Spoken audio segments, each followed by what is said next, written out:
নমস্কাৰ প্ৰিয় দৰ্শকসকল চাবলৈ আৰম্ভ কৰিছে আসাম লাইভ 7 আৰু ষ্টুডিঅ'ত মই বিকাশ। প্ৰিয় দৰ্শকসকল আজি বিশ্ব যক্ষ্মা দিৱস। আজি এই বিশ্ব যক্ষ্মা দিৱসৰ লগত সংগতি ৰাখি ক্ৰীড়া সামাজিক আৰু সাংস্কৃতিক অনুষ্ঠান বাগজান ডায়মণ্ড স্পৰ্টছ ক্লাবৰ উদ্যোগত আৰু নেহেৰু যুৱ কেন্দ্ৰৰ সহযোগত এখন বিশাল ৰাজহুৱা সভা অনুষ্ঠিত হয়।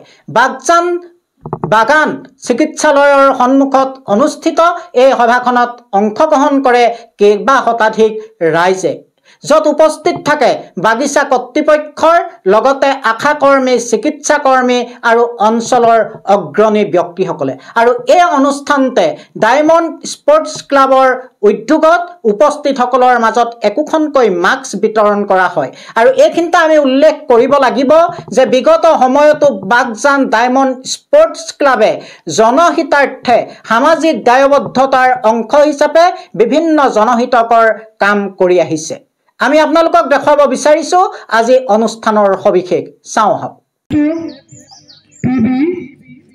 এক খুচৰা বেমাৰ হয়, সেইকাৰণে আমাৰ বাগিচাত, যিহেতু আমাৰ বাগিচা বুলিয়ে নহয়, আমাৰ অসমৰ যিসমূহ চাহ বাগিচাত বাকী গাঁও অঞ্চলতকৈ আমাৰ চাহ বাগিচা অঞ্চলত আমাৰ জনসংখ্যাৰ ঘনত্বটো বেছি।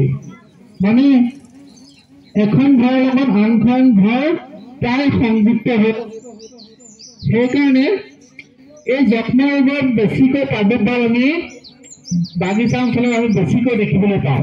দিৱসৰ লগত সংহতি ৰাখি বাগজান ডায়মণ্ড স্পৰ্টছ ক্লাব আৰু নেহেৰু যুৱ কেন্দ্ৰৰ সহযোগত তথা বাগজানবাসী ৰাইজৰ সহযোগত, মেনেজমেণ্টৰ সহযোগত আমি এখনি যক্ষ্মা সজাগতা সভা ইয়াত অনুষ্ঠিত কৰিছিলোঁ। আৰু এই সভাত বিভিন্ন ক্ষেত্ৰত অৰিহণা যোগোৱা বাগিচা কৰ্তৃপক্ষ, অসম চাহ জনজাতীয় ছাত্ৰ সন্থা কেন্দ্ৰীয় সমিতি, শাখা সমিতি, আশা কৰ্মী, অংগনবাড়ী সকলোৰ সহযোগিতাত আজি এখনি সভা অনুষ্ঠিত কৰি গ'ল। আৰু আমি আজি ইয়াত এটা পণ লৈছোঁ যাতে আমাৰ অঞ্চলৰ পৰা এই যক্ষ্মা ৰোগটো নিৰ্মূল হ'ব পাৰে। তাৰ বাবে আমি সকলোৱে একেলগে একেখন হাত মিলাই গৈ আমি এইখিনি সমাধান কৰিবলৈ পাৰিম বুলি আশা ৰাখিছোঁ। বিশ্ব যক্ষ্মা ৰোগ দিৱস উপলক্ষে আমাৰ বাগজান চাহ বাগিচাত আয়োজন কৰা সজাগতা সভাত উপস্থিত প্ৰতিগৰাকী ব্যক্তিলৈ মোৰ যক্ষ্মা দিৱসৰ সজাগতাৰ বাবে ইয়াত উপস্থিত থকাৰ বাবে ধন্যবাদ জ্ঞাপন কৰিছোঁ।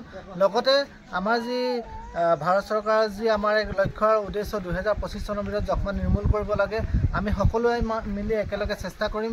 আমাৰ প্ৰতিগৰাকী ইয়াৰ আমাৰ বাগিচা কৰ্তৃপক্ষৰ লগতে আমাৰ আশাকৰ্মী, অংগনবাড়ী তথা আমাৰ যিসকল আমাৰ ছ'চিয়েল ৱৰ্কাৰ আছে সকলোকে একেলগে লৈ পেলাই আমি আমাৰ বাগিচাৰ পৰা 2025 চনৰ 31 ডিচেম্বৰৰ ভিতৰত আমি আশা কৰিছোঁ আমাৰ এই বাগিচাৰ পৰা সম্পূৰ্ণৰূপে যক্ষ্মা নিৰ্মূল কৰিব পাৰিম। আৰু যিসকল আমাৰ ভৱিষ্যত প্ৰজন্ম আছে, ভৱিষ্যত প্ৰজন্মক আমি যক্ষ্মা ৰোগৰ যি ভয়াৱহতা সেই বিষয়ে অৱগত কৰিব পাৰিম বুলি আজি এই সভাখনৰ যোগেদি মই আশা প্ৰকাশ কৰিলোঁ। ধন্যবাদ।